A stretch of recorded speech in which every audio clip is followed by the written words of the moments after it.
তোমার এই বিদায় আমাদেরকে স্মরণ করিয়ে দেয়, যদি তুমি বাঁচতে চাও তাহলে দেশ ছেড়ে তাড়াতাড়ি পালাও। আজ বাংলাদেশ এক নতুন কিছু দেখেছে। আয়োজন করে আদর যত্ন করে একজন মানুষকে হোটেলের মধ্যে নিয়ে তারপর ভাত খাওয়ানো হয়। সেই লোকটি জানতো না তার জীবনে এইটাই শেষ খাবার। খাবার শেষ হতে দেরি, তার উপরে ঝাঁপিয়ে পড়তে তাদের দেরি হয়নি। নির্মম ভাবে দুনিয়া থেকে বিদায় করে দেওয়া হয় সেই ছেলেটিকে। ওরা এই দুনিয়ার মধ্যে বেঁচে থেকে কি লাভ? সাজানো গুছানো সংসারের মধ্যে হঠাৎ করে তিনি তার মা বাবাকে হারান। তার শেষ একমাত্র ভরসা তার বড় ভাই, সে ওই দুনিয়া থেকে বিদায় নেয়। এরপর তাকে দেখভাল করার মতো যখন আর কেউ ছিল না, রাস্তার মধ্যে পাগলের মতো ছটফট করতে করতে ঘুরে বেড়ায়। মানুষ তাকে 2-4 টাকা দিত, সেটাই নিত। মানুষ তাকে খাবার দিত, সেটা খেয়ে বেঁচে ছিল। সবারই ধারণা এক পর্যায়ে ক্ষুধার জ্বালা না মিটাতে পেরে ঢাকা বিশ্ববিদ্যালয়ের হলের মধ্যে ঢুকে যায় খাবার খোঁজার জন্য। ওইখানকার শিক্ষার্থীরা তাকে চোর সন্দেহ করে তারপর তার উপরে ঝাঁপিয়ে পড়ে। এরপর ওই লোকটি বারবার বলছিল, আমাকে একটু খাবার দেন, আমি অনেক ক্ষুধার্ত। খাবার তাকে ঠিকই দেওয়া হইলো এবং সেটা খুব আয়োজন করে। চারপাশ থেকে ক্যামেরা ধরা হচ্ছিল। যেহেতু মানসিক ভারসাম্যহীন একজন মানুষ, সেহেতু বুঝতে পারেনি এটাই তার জীবনের শেষ খাবার হতে যাচ্ছে। একবার চিন্তাও করতে পারেনি সেই সকল মানুষগুলো তার উপরে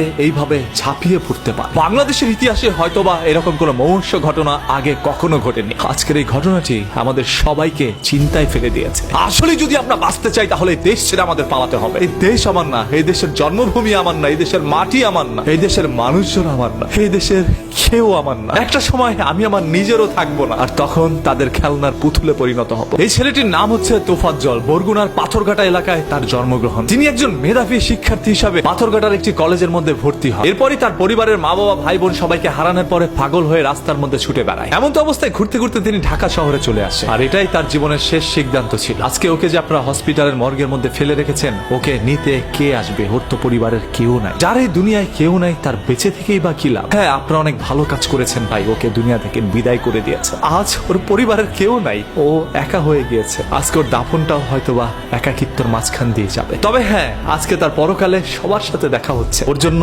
আপনি আমরা তো ওকে কিছু করতে পারি নাই, অন্ততপক্ষে সবাই দোয়া করি মহান আল্লাহ তাআলা ওকে যেন জান্নাতুল ফেরদৌস দান করেন। ধরেই নিলাম এই তোফাজ্জল একজন বড় অপরাধী, তবে ওর উপরে আপনারা যে অন্যায় অপরাধ করেছেন সেটা তার চাইতেও বেশি বড় অপরাধ। একজন অপরাধীর বিচার করার জন্য যদি আপনি তার চাইতে বড় অপরাধ করে থাকেন, তাহলে আপনার বিচার করবে কে? আজকে দেশের আইন কোথায়? একজন সাঈদের বুকে গুলি চালানোর কারণে বাংলাদেশের সকল মানুষ একত্রে হয়ে বাংলাদেশ স্বাধীন করেছে। আজকে চোর সন্দেহে যে সকল মানুষগুলোর প্রাণহানি হচ্ছে, এদের জন্য এক সময় বাংলাদেশের জনগণ মাঠে নামতে পারে। আর বাংলাদেশের পরিস্থিতি খারাপ করার জন্য উপরের কোনো কুচক্র মহল কি কাজ করছে কিনা, সেটাও একটু খুঁটিয়ে দেখতে হবে। আজকে বাংলাদেশে যেখানে এই ধরনের দুর্ঘটনাগুলো হচ্ছে, সেটার পিছনের ছোট্ট ঘটনাগুলো রটানোর জন্য হয়তোবা কোনো একটি চক্র চক্রান্ত করছে। আমরা সাধারণ জনগণ সবসময় তাদের দাবার গুটি ছিলাম, আজও তার ব্যতিক্রম নয়। তবে জীবন দিয়ে যেন কারো ভাত খেতে না হয়। আপনি যদি একজন বাংলাদেশের সন্তান হয়ে প্রতিবাদ করতে পারেন, তাহলে মনে রাখবেন বাংলাদেশের সন্তান আমি নিজে। প্রতিবাদ আমরাও করতে জানি। যেখানেই হবে অন্যায়, সেখানে অন্যায়ের বিরুদ্ধে অবশ্যই প্রতিরোধ গড়ে তুলব। Because we are protesters, so save green, save Bangladesh, with me every time anywhere. ধর্ম নিয়ে কেউ যদি বাজে কথা বলে, তাহলে তাকে সুযোগ দিতে হবে, কারণ ধর্মবর্ণ নির্বিশেষে আমরা সবাই মানুষ, আর মানুষের চাই সর্বদা মানুষের পাশে দাঁড়াতে। এটাই তো আমাদের একটি নীতি হতে পারে। আজ কেন এই দেশ এরকম হয়ে যাচ্ছে? যে যা পারছে তাই করছে। দেশের মানুষের কি মানবিকতা হারিয়ে ফেলেছে?